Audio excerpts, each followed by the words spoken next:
If I can start with a few thank yous. Firstly, a big thank you to our numerous sponsors who have helped and supported the conference this year. And many thanks to all our speakers, who I'm sure that you will agree make up a full and interesting programme over the course of our conference. And finally, thank you to you all, our members and officers who contribute so much in varied and different ways throughout the year, enabling the County Council's network to be such a small, united but effective organisation. With the support of our member councils, we have in recent years journeyed from an organisation that was once on the fringes of local government debate to one that is now very much listened to, helping the government to shape policy. For which we owe enormous thanks to our lean and effective team, slightly bigger than it was last year, led so ably by Simon Edwards and ably supported by James, Michael, Elizabeth, Victoria, Ian and Sarah. And I think we should give them our thanks in the usual way.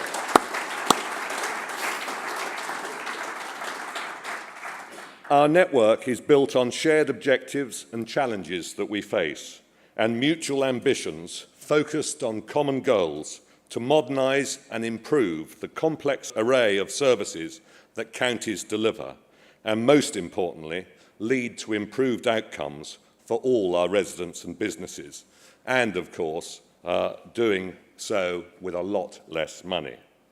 So as we start our conference, it is important that we reflect on some of our successes over the past 12 months before focusing on the big challenges and opportunities ahead.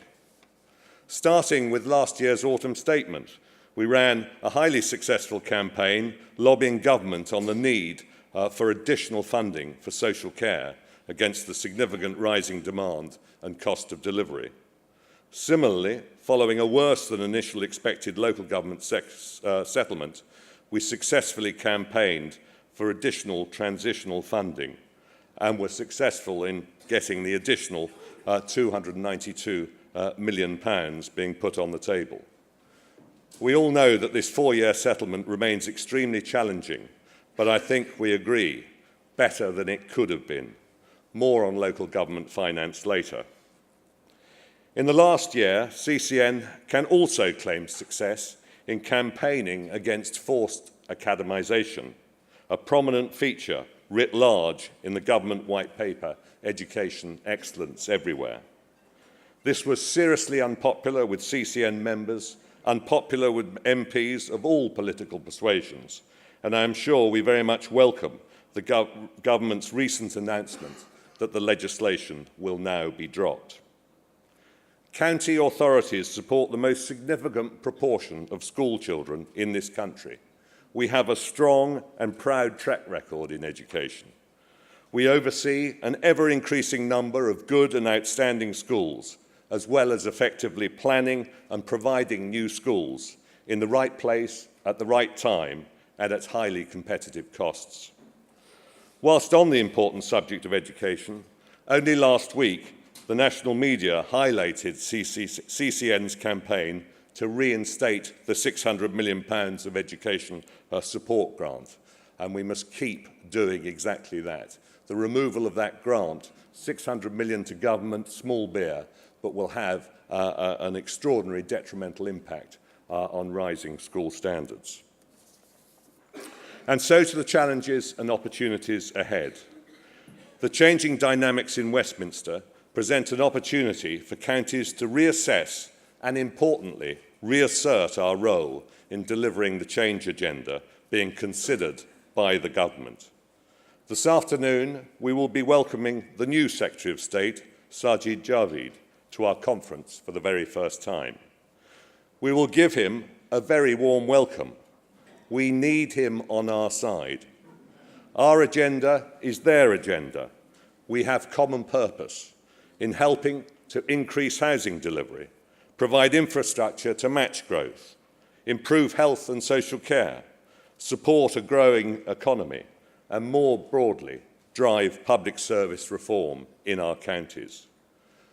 On housing, the Secretary of State has let it be known that this is his top priority, and counties will contribute and support accelerated, well-planned housing delivery to meet the rising demand. CCN has consistently argued for planning and infrastructure to be placed on a strategic footing. Government has listened and responded to the evidence that we have provided, and we are engaging closely to shape legislation in the upcoming Housing White Paper. Through CCN, we will be bringing forward innovative and creative new ways to fund much-needed infrastructure to support housing and economic growth, such as new schools, roads, public transport, and health facilities. In health and social care, much change is on the stocks. We need to work closely with our health partners to deliver more efficient and effective use of the National Health Service pound alongside social care that integrates and transforms services that lead to improved health outcomes to all our residents. STPs, Sustainable Transformation Plans, offer real opportunities. However, NHS England will have to break down its silos if true integration is to take place. On education and skills, we can help redesign a 21st century education and skills system that responds to the local and changing needs of employers in both the private and public sector. Opportunities that are in tune with the ambitions and aspirations of all our young people.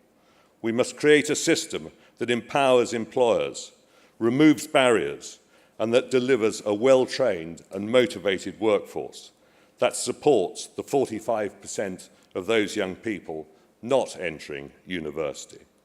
The fact that 7% of the 16 to 18-year-olds in this country are not in any form of education, employment, and training is totally unacceptable, and things need to change. And on growth, CCN has worked tirelessly to highlight the significance of county economies. The industrial strategy and the government's economic inclusion agenda pose new opportunities to push for empowered counties. We will make the case for more place-based investment. This must recognise the significant underinvestment in county infrastructure and transport that has gone on for decades. And concerns must be registered on the indicative settlement on the Local Enterprise Partnership Local Growth Fund 3 allocations being suggested. And with business rate retention will come new responsibilities linked to incentivising growth. These are exciting opportunities for government to devolve skills, economic growth, infrastructure delivery and housing powers to county authorities. Counties have a proud track record of innovation and modernisation, and a track record of efficiency that is second to none in the public sector. Building on our business plans and with the support of our members, CCN will undertake a number of important work streams aligned to our common agenda in the coming months, including a 21st century skills system, innovative ways to fund infrastructure, and on health and social care integrations. These will be innovative and proactive and present solutions to government. We will, of course, achieve very little unless we have sufficient funding to survive and prosper. Counties have had the toughest financial challenge of all parts of local government. No more so is this true than in social care. It is now clear that the pressures on social care are impossible to manage without additional funding. Not further precepting powers, new additional funding. While additional funding for upper-tier councils is needed in the short term, reforms to business rates and delivering fairer funding must be one of our main objectives. We must ensure that the rural areas of this country are not left behind by a business rate system that unfairly rewards unrestrained growth in London and in city areas. Most fundamentally of all, our county authorities, most fundamentally for all our county authorities, we will put forward the strongest case possible in the fair funding needs-based review. This review is long overdue and must be carried out swiftly, fairly and intelligently. It needs to be sped up and completed well in advance of the introduction of whole-scale commercial rate retention. As Marcus Jones said at the autumn APPG reception last week, the objective must be fair funding for everyone. Greg Clark was hoping that the LGA would be able to establish the principles of fair, needs-led funding for the baseline for all local authorities to be established. I have my doubts. Delivering fairer and sustainable funding is one of the essential and necessary foundations for the effective delivery of public services in county areas. And the second is intelligent devolution arrangements that build on and empower county governments to deliver better, more localised services to our residents. Devolution, welcomed by all of us, has become bogged down in debates and conflicts over governance. Our appetite for devolution deals has not diminished. However, we have consistently argued for a flexible approach to governance and the removal of the imposition of elected mayors. The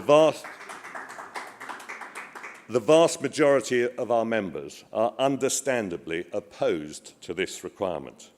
As the saying goes, if it ain't broke, don't fix it. Currently, the strategic leadership in our counties has never been so strong, never been so effective. In recent times, it isn't just a government fixation with mayors that has held back devolution in our areas, but a resurgence in the debate regarding local government reorganisation. The threat of undermining county governance through unsuitable devolution deals, or indeed local government reorganisation, is therefore a challenge that still remains. This is why last week CCN published 2 independent studies on the implications of structural reform in our counties. These reports can do no more than provide evidence to the new Secretary of State. When Eric Pickles was Secretary of State, he famously said, "I'll have a pearl-handled revolver waiting in my drawer for the first civil servant who suggests another local government reorganisation." Whether Sajid intends to follow Eric's policy or Greg's policy of anything goes remains very much to be seen.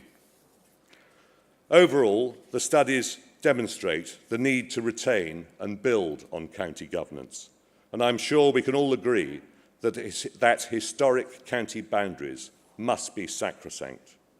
We are happy to scale up and work jointly with neighbouring authorities where it is practical and sensible to do so, but we remain totally opposed to the break-up of our county boundaries and the fragmentation of the complex and vital value for money services that we deliver. I am sure that the independent reports will be subject of considerable debate during the course of this conference and beyond, and we look forward to hearing shortly from Dara Singh, from Ernst & Young, and Phil Swan shortly. This is a defining period for counties. We have the opportunity to forge a new relationship with government that trusts and empowers us to do more for our residents. We have the leadership, size, scale, knowledge and experience to transform and improve public services in our areas. Put simply, counties matter. Thank you very much.